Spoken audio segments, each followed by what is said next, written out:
What is going on, guys? Tyler Rodriguez here from Photo Booth 101 University Podcast. We are here. All three of us are here with a special guest, DJ Los in the house, DJ on cue.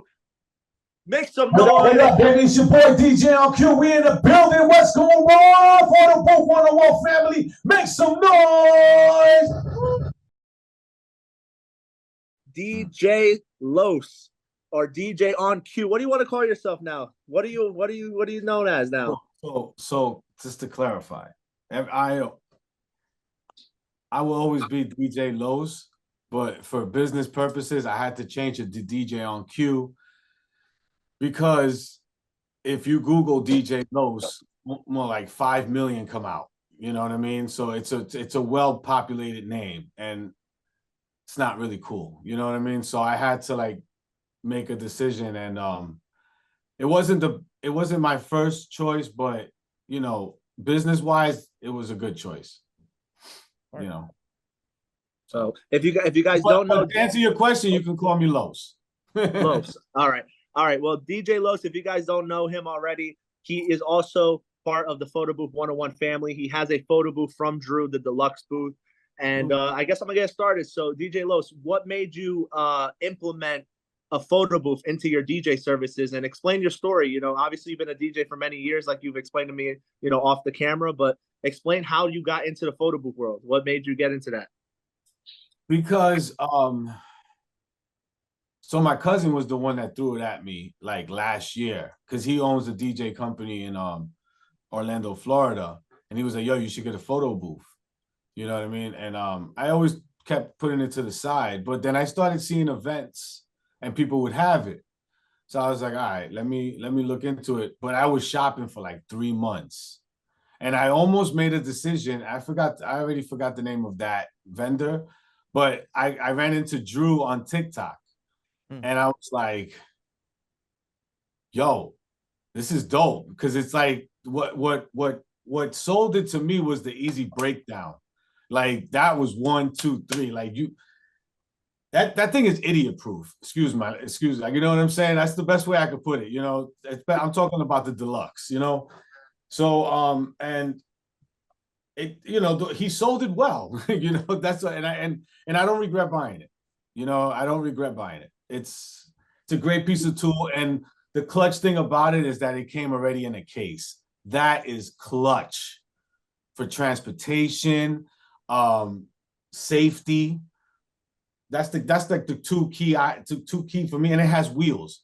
I'm not trying to sell it. I'm just telling you from a vendor's point of view, these are all clutch key things for me. You know what I'm saying? Promo code LOS. but no, man, I'm glad you mentioned that. So talking about you being a DJ and the portability of the photo booth, is your equipment as a DJ, let's just say you get hired to do a wedding, is there a lot of equipment, and then is it kind of as portable as the photo booth? How does that work, man? So the photo booth is 100% faster portable, easier portable. DJing wise, I use turntables, and I have them in travel cases. So that's 3 right there. So I have a dolly, I set it up. It's about 2 trips, it's about 2 trips between the speakers, lights, depending on the lights, because if they got a lot of uplight, and then it's roughly 2 trips, you know what I mean? Roughly 2 trips. So, but photo booth on the wheels is clutch because that rides itself by itself. You know what I'm saying? So you can pretty much fit all your DJ equipment and your photo booth in your, what do you have? Like a truck, a van, a car, a small car? I put it in my truck. Okay. I fit everything in my truck. I haven't needed to buy anything bigger yet, so I'm able to play Tetris pretty well. It works out. So I follow you. I know what kind of events you do, but for those that watch, what's your bread and butter for your DJ, business, and for the photo booth? What type of events are you typically doing? A lot of private events, more private than weddings. I got my first bridal shower coming up, so that I'm excited for that one. So, but it's mainly private events. Private is where I'm getting. But I have rented it out twice, 2 weddings though. I wasn't the DJ. So it has worked weddings before. You know what I mean? So it's a bread and butter there, but private events is where it is my bread and butter. Love it, love it. I actually forgot to mention we do have a special guest. Obviously, Los. We have another special guest I didn't introduce. The coat rack. Oh my God. You know what? You know what? Oh, you know, I'll make my announcement to the podcast later. I'll make my announcement, then I'll talk about that coat. We'll get to that at the end of the show. Yeah, Los. Tyler has beef with people that have coat racks and props. Really? Yeah. Oh man. They hate me because I be looking at yours and I be like, yo, I think I want to get one. Please don't. Funny that you say that. Hey man, please don't do it. I might start including it just to make Tyler's blood boil, man. Just to start doing it. So, but I tell you what, the construction side of me, because that's all that that's where I come from. That was my background besides DJing. I would put clamps around the table that they sell them with the hook, and I would just hang the hats around the table. Oh, that's smart. Honestly, I would prefer 10%. That's smart. You know what I'm saying? But no, but I would prefer that. Just not the coat rack. We confirmed that you don't like the coat rack, but I like the coat rack. I'm sorry, bro. You're my boy.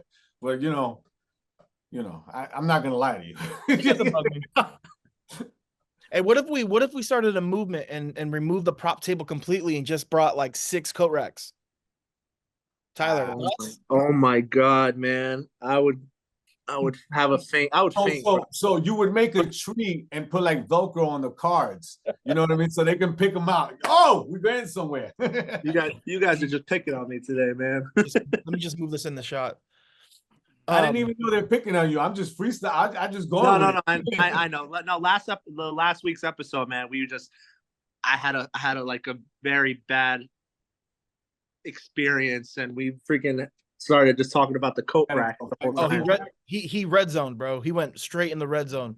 Just like go play with a coat rack. Yeah, man. 3-minute rant just went off. You know what's crazy? I had people DM me. 2 people DM me pictures of their setup and like videos of their setup, and they showed me their coat rack, and they're like, "We saw the podcast, so here's our setup." And I'm like, my blood started boiling. I'm like, that's so cringy, but I'm like, okay. I'm like, yeah, that's just my opinion, man. Just my opinion. Don't take it personal. I said that's a great setup, but then deep down inside, I'm like, that's such a horrible setup. But it's funny because but you gotta be honest, man. I'm sorry. You gotta be honest. Though. Yeah, that's what I love about Tyler. Tyler is who he is. He's not shy to say what he feels. But I was gonna say it's funny because the first inside joke of the podcast was Hans being forced to be here. And then now it's Tyler in the coat rack, and I'm terrified because the next thing's gonna be about me. Me and Han got one for you, Drew. We're gonna wait like 4 more episodes. Man, but I was gonna be for that. Los, question for you. Yeah. Has it been easy? I mean, I don't know like the volume of photo booth events that you've done. I know Hans started off with his mechanical bull. In your case, you've been in the event space as a DJ. Was it easy to like transition and kind of, make that happen with the photo booth while doing the DJ? Can you talk about that process? I'm going to make it real simple for you, Drew. It's very easy. You know what I mean? It's just an extra piece of setup. It works itself. You know what I mean? Like you set it up and you don't have to worry about it. Like, so I did an event that the photo booth would be maybe 50 feet away from me. And on the other side, I'm DJing. I didn't have to check on that photo booth not one time. It's just an extra setup. That's all I can say, bro. You know what I mean? Yeah. It's true though. It's true. It's simple. But now I'll say the fortunate side is that my son, he took over the photo booth side. You know what I mean? He does the setup and the breakdown. So I pay him now. Like he takes the photo booth whenever there's an event. He don't turn down money. So he don't turn it down, and he's there. And Tyler met him. He gets in and he'll set it up nice. Like he'll take dedication into making sure the prop table is legit. And he'll go back and fix it every time it's done and stuff like that because he's there with me. Love it, man. I had a question too. Before I'll let Hans or Tyler, ask you some questions here. But what do you, if you don't mind sharing, what is your average rate for a DJ event, right? Like if you're gonna go to a wedding or one of those private parties you were mentioning, and what is the price also for your photo booth? And do you bundle it up at all? If they're getting both. I bundle it if they're getting it both. The lowest I've gone was 1,600 for a 4-hour party. If it's a cool party, I give them the 5th hour for free because I'm having fun. Because the first thing about me is I love music. You know what I'm saying? So that's what that. Ask me that question one more time. Yeah, no, it's what are you charging for your DJ services? Oh, okay. All right. So sorry. Thank you. So weddings, I haven't gotten there yet. That I got a package like that. You know what I mean? But I would give you a price. I would probably be somewhere in between 22 and 25. Wow, that's really good. And again, guys, he's in New York too, so this may not apply to some smaller markets. You're probably in the higher end of Well, I'm in the 5 boroughs. I deal a lot with Manhattan. Brooklyn is the new Manhattan. The Bronx is there. Long Island is Long Island. So, listen, I have a saying, and I might go left field on this real quick. And I'm talking just about weddings here. If a wedding couple can spend $2,000 on a centerpiece for every table of a wedding, they can invest in a good photo booth and a good DJ. Absolutely. So, that's why our prices are our prices. You know what I mean? Because I don't feel like I'm overcharging because I know there's people that's getting 4,000, probably the more bigger companies and stuff like that. But for a small company like me, 22, 25, I think it's a fair price. Yeah, I agree. And I think, like I was, talked to you in the past, I think the photo booth world and the DJ world kind of go hand on hand because it's such a good add-on that a DJ could offer for a service. Just being able to say, hey, I have a photo booth. Now you don't have to look for one. You don't have to look for somebody who offers just photo booth services. Now you offer that service additionally to what you already do in the party world. So, I know for sure you could offer that bundle deal. And, in my case, I'm just a photo booth owner. So I have to charge a decent amount just to make, I would have to do 3 or 4 photo booth events compared to what you would make in one event with your DJ photo booth package. You get what I'm saying? If I'm charging $500, it would take me 5 events to make some $2,500 or 4 events to make a decent amount of money compared to what you would make in one event. So it's a good add-on, it's a great add-on. Yeah. I like to talk about pressure. You've done a photo booth event. You've done plenty of DJ events. Do you feel like there's less pressure when providing a photo booth versus a DJ? Because I can tell you from my experience, a DJ has way more importance, right? Like if the DJ doesn't show up, the party is pretty effective. But if a photo booth doesn't show up, party's still going. So do you feel any more pressure doing one or the other? I don't feel pressure at all. The only thing I always feel pressure with is making the templates. That's the only pressure about the whole business to me. It's just the templates. Oh, because man, I love that.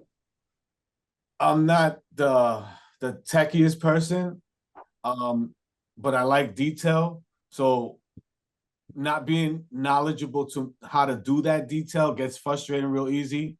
And making it transparent and going back and forth, that's the hardest part for me. Everything else is cake. What software do you use? I use Snappic. Snappic. Okay. All right. So that's pretty nice. Snappic is nice. So here's the thing, man. And I eat it. I take the blame for it, whatever. I didn't know that you can buy an event for $19 on Snappic. I was always paying the $69 one. And then I used to pay the monthly $189. But you know what I mean? But I was like, and then the last event that I did, I was like, all right, shit. I was like, I gotta go buy it. So I'm looking now. This time, I'm actually starting to read, and I'm like, $19, and I'm reading what you get with it. I was like, this is all I need. I need GIF, I need still, and I need burst. That burst is just a little add-on. You know, not everybody does it, but I was like, damn, man, they got good money out of me. You know what I'm saying? You know what I'm saying? I was like.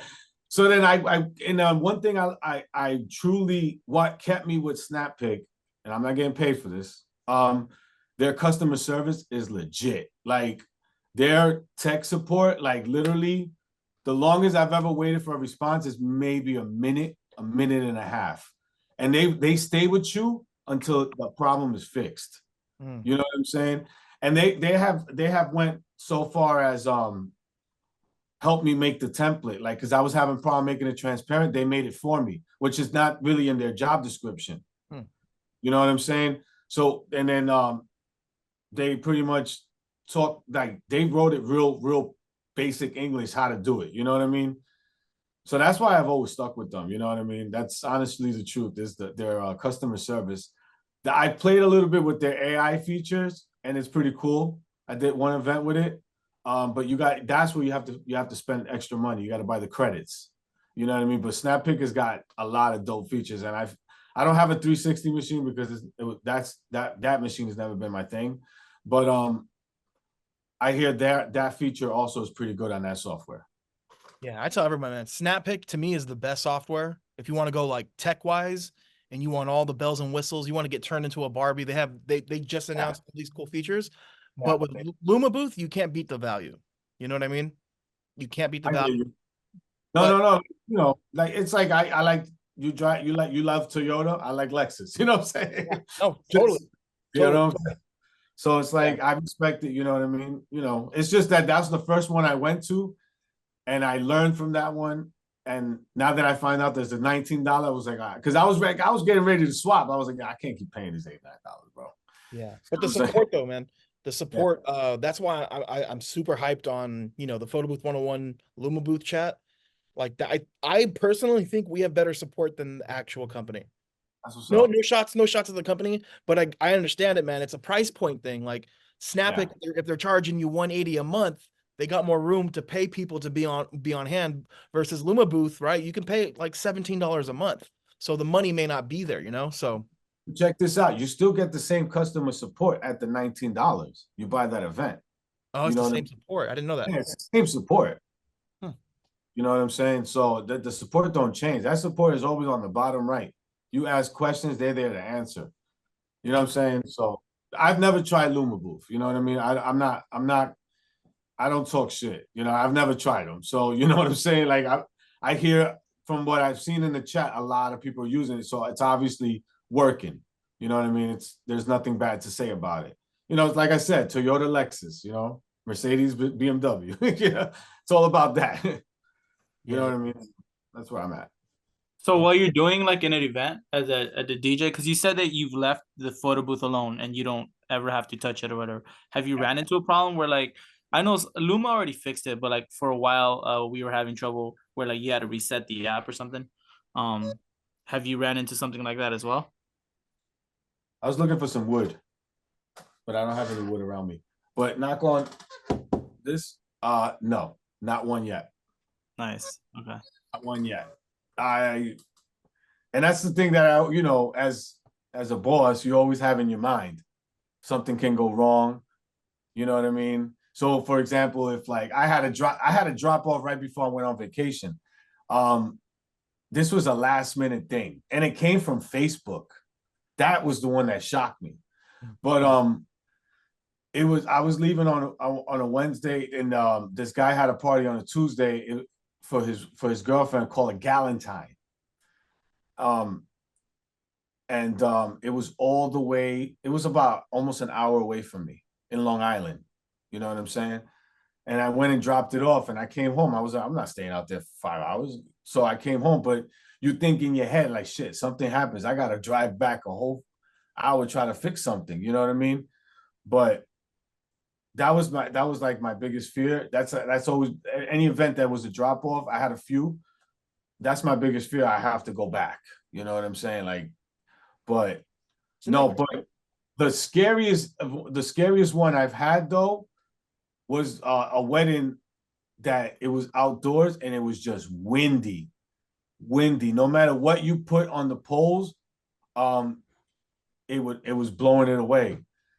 So I had construction, and then some lady was also helping me. I ran to Home Depot, got the thick wire straps, and I bought some clamps, and I clamped them to the actual building, and I did the wire strap, and then it didn't move all night. wow? So sometimes common sense and you got to jump into action because the last thing you ever want to do is look bad. You know what I mean? So you have to figure it out, even if it costs you more than what the event. Your name is what's going to carry you. So, I love what you said. You're like, yeah, talking about doing the drop off, and you're like, my worst fear is having to go back. That's what I love about the drop off. The worst thing is you have to go back and actually work. You know what I mean? That makes sense. If that's the worst case scenario, I mean, like that says a lot about the drop off. I did want to ask you a question that's kind of irrelevant here, but I have to know. I like to every DJ I run across, whether it's at an event or just in real life, one song you are sick and tired of hearing being a DJ. I know this answer. Do you? Suavemente. Go ahead. Suavemente. Oh, I was wrong. Never mind. But okay, What was your song though, Tyler? the cha-cha slide. Oh, that's mine. That's mine. Just so there's like so much updated line music that we don't even get out of some parties. I don't even get there. You know what I mean? So I haven't played that one in a while. Yeah. But yo, Suavemente, I can't stand that freaking song. It's funny. There's probably someone in Ohio like, what is Suavemente? It's such a commercial song. It's so corporate America. Like I'm pretty actually, Drew. I'm pretty confident they know that song in Ohio. You know what I'm saying? It's that commercial. Yeah, it's just that like one person in Kentucky with their coat hanger next to them right now, just like, what's suavemente? You gotta let that coat hanger thing go, bro. For the rest of my photo booth career, it's gonna Gotta let haunt it go, man. You gotta let it go, man. No. Oh, we got the new T-shirt, man. A coat hanger with the quotations. You got to let this go, man. Oh, that's hilarious. All right. So the question I have for you, Los, is that now that you did your first drop off, right? Yeah. From here on out in the future, whether it's close or far, are you willing to let your photo booth go and do the drop off to save, more valuable time in your life and make this photo booth business passive? Obviously, when you're DJing, you have to stay there because you can't drop off a DJ system and just say, okay, DJ, do your thing. But now let's say you just get a photo booth inquiry. Are you willing to drop it off now and say, okay, like I don't need to stay here? I take those all day. Shit. So this month is social workers month. So it'd be cool. Whoever watches this podcast should make some little flyer for social workers. Because a lot of social workers, my wife is in the healthcare business. So they have like luncheons, they'll have like little gatherings and stuff like that. You can throw a photo booth in and give it at a discount price, man. At least you put money in your pocket. You know what I'm saying? And it's for the health. It's for social workers. It's for people who go to work. That's how I look at it. So you make an ad, and even if you get 3 hours, you get 300. That's $300 more than you had. You know what I'm saying? And it's not a party; it's a gathering. You know what I mean? So they probably had to pay for it by themselves. So they chip in money. Now I know all this backstory because again, my wife is in healthcare, so I put all that into my head, and it can't always be greedy. And plus, you get your foot in the door. Now you have you have opportunity. So love it. Yeah. Question 2. So I asked you what song you could do without. What's one song you think needs to be played more at these events? Oh shit, that's a hard one question. Play some more Eminem. Ooh, okay. Ah, my guy. I like that. Old or new Eminem? Old Eminem. Old Eminem. Yeah, yeah. I like that. I like that answer. Yeah. We just need some shady or something. The real shady on you. So I had one more question. If you play that at the right age group at the right time, that's gonna hit hard. Dun dun dun dun dun. Like you, oh my God, just that dun dun dun dun dun. Oh shoot! You're gonna be hyped, bro. I got a question for you. And I'm only saying this because I know this is something that people talk about, AI and technology taking over people's jobs.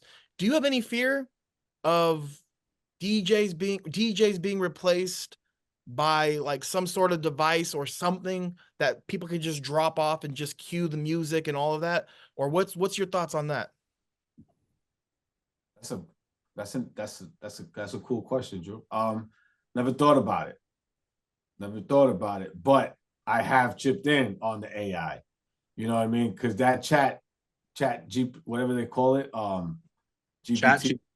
Yep. That one. There's a lot of DJs that are already using it. You know what I'm saying? It's on YouTube. Like I actually learned it from a DJ, Nick Spellman. He made a video.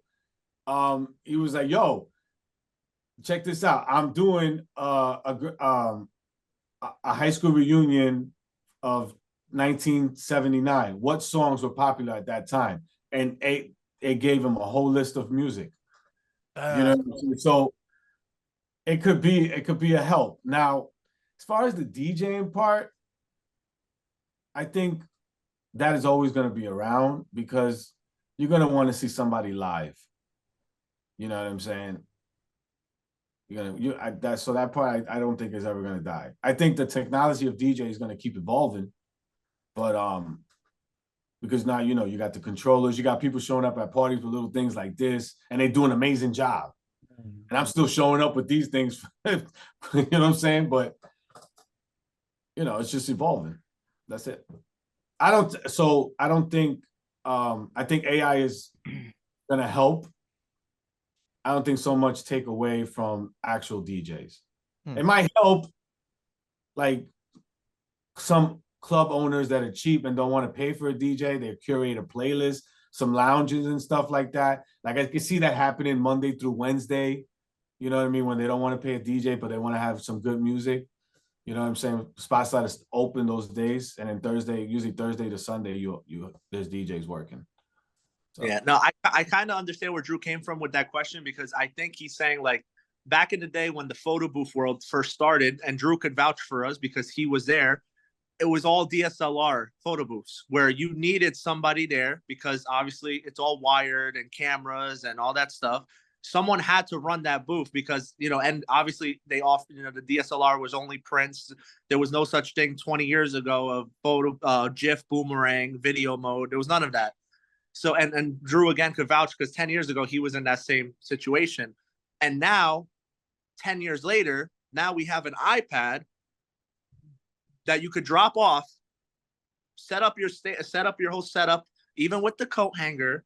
And, you could just drop it off and leave. And I think that's where Drew was coming from with that. Like he was saying, like now there's new technology that you're able to literally just drop it off. But 10 years ago, you weren't able to drop off a photo booth. Am I right or wrong, Drew? Like 10 years ago when you first started, were you able to drop off your DSLR and walk away from it? I mean, you could, but there's 90% chance that someone's going to move it and it's going to stop, but it wouldn't be a good idea. Yeah. But the point I want to make here is like, I think whatever industry anyone is in, service-based, DJ, photo booth owner, I think we all have an opportunity to use that AI stuff right now to our benefit. Like, I mean, I can imagine if you're a DJ, right, trying to come up with a playlist, that could take some time. Mm-hmm. And now with AI, where you could literally just, go to ChatGPT and ask whatever questions your customers have and have the answers, it's like, you'd be kind of dumb not to use it, So, I mean, so as smart as the AI does not have experience. You know what I mean? So that's where it's going to differ. Like, I don't know. That's just how I feel. It's going to differ some. Like it can give you, this is what it is, but now you got to put it together. Mm-hmm. So you don't think it's fully there yet? Not yet. I mean, but it probably will be. You know what I'm saying? Like, let's be honest, it probably will be, but I don't think it's there yet. You know, it's not, because like it'll tell you, all right, after My Girl, you're gonna play some Nat King Cole, and then you're gonna play this. Then you like, it's gonna actually tell you what to play. No, it just tells you what songs were popular and done. So you have to figure out how you're gonna put that together now. You know, and then you still have to add around that. You know, so it still has some ways to go. You guys have fellas, you have any other questions for Los? Maybe anything about the photo booth business or anything? No, I was just gonna ask like how he handles working with other vendors, just as because I know DJs have to work with like a lot of vendors, not only photo booth people. Because like I said, I've mentioned in another podcast where like I was working and I knew from experience from a mechanical bulls that I want to ask permission if I'm plugging into the DJ's equipment like on his outlet, because the last thing I want to do is add more ampage to his outlet and then just turn off his whole equipment, and I'm going to be yelled at by the bride and the DJ like what the heck, you just cost like a trip on the breakers. I also will like also dealing with like those robots and those big heads, I'm talking about, those things like for the hora loca. So I mean, how do you handle that? How do you like to be approached? How do you like to be approached by photo booth vendors? Like give us an insight on like when we got a plan with the DJ. So I'm mad cool. I'm very easy to work with. Most vendors are cool, you know what I'm saying? But I usually know what I'm doing that day because I'm constantly asking questions like, all right, is this going to be, where am I powering? Whose power is it? Like if somebody's going to come and piano the piano, I make sure I got my mixer with me so they can plug in. So like, I try not to be ready for surprises because I ask a lot of questions leading to that day. You know what I mean? But just from me knowledgeable, like I probably wouldn't let you plug into me because I know you're already carrying power. So this is just me because like I said, I'm a construction guy and I've been in these events. I'll be like, yo, I told the coordinator of that party, I'll be like, listen, we need to be on separate circuits. You know what I'm saying? So if I'm over here, we just got to make sure he's good over there. Because if you put too much amperage, yeah, we're all screwed. You know what I'm saying? So things like that, like, so for example, that's like when I see I haven't been I have never dealt with a mechanical bull. I've been on them, but I've never like been part of the same venue. But like I've been part of like blow up balloons and stuff like that. And it's the same thing. I go on a separate circuit because they're running 3 or 4 pumps to keep that thing floated. You know what I'm saying? So I always try to find my own power and and talking again, leading up to it. If I feel like power is going to be an issue, you have to have a generator ready. You know what I'm saying? That goes back to your name means everything. So you can't look bad. It might cost you a little more than what you expected, but you're already committed. You know what I mean? Unless it's something that is a breach of contract, like that wasn't part of the deal, then that's a different story. But if you have to make whatever you put with, you got to make it work. You got to make it work. You know what I'm saying? Well, that's my model. We work together, TKR events and on Q Entertainment. We work together, man. I brought my inflatable. Remember that? It was only maybe 5 or 6 weeks ago. We did the inflatable with the photo booth and the DJ. We were on two separate sides of the venue. Absolutely. So, I get what you're saying, and it's always good to be able to work with people. I feel nowadays I feel like it's not the world of competition; it's the world of working together. And like Drew always says this, and I keep this with me. It's like, how do you say it, Drew? I'm sorry. If you want to make it somewhere, you could go by yourself, but if you want to go faster, go with other people. No, if you want to go fast, you can go by yourself. If you want to go far, you go with other people. I love that. I like that. I never heard that. I love that. That is beautiful. Yeah. So kind of like building generational wealth. That's Hans's favorite. That's a trip, man. That's been like we've been saying that for like the last couple episodes, man. Generational wealth. So, but I will say communication is everything. Yeah. One thing I can't stand is people who hate to communicate. Communication to me is everything, because if you communicate, nothing can go wrong unless nature made it go wrong. But as far as performance-wise, if communication is always there, everything you start. I have a saying: you start good, you finish good. You know what I'm saying? So that's just the way I roll.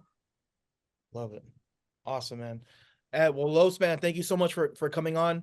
You guys, I'm gonna leave Los's profiles on social media. Are you cool if we plug your DJ stuff as well, not just the photo booth? You have your photo booth stuff too, right? Separate? Okay. Yeah. So I'll leave Los's stuff down below. Tyler, Hans. Thank you guys for watching. We'll see you guys next week. Let us know in the comments, what is your favorite DJ song that you like hearing, and which one do you hate? So let us know down in the comments, guys. Thank you for watching. See you next week.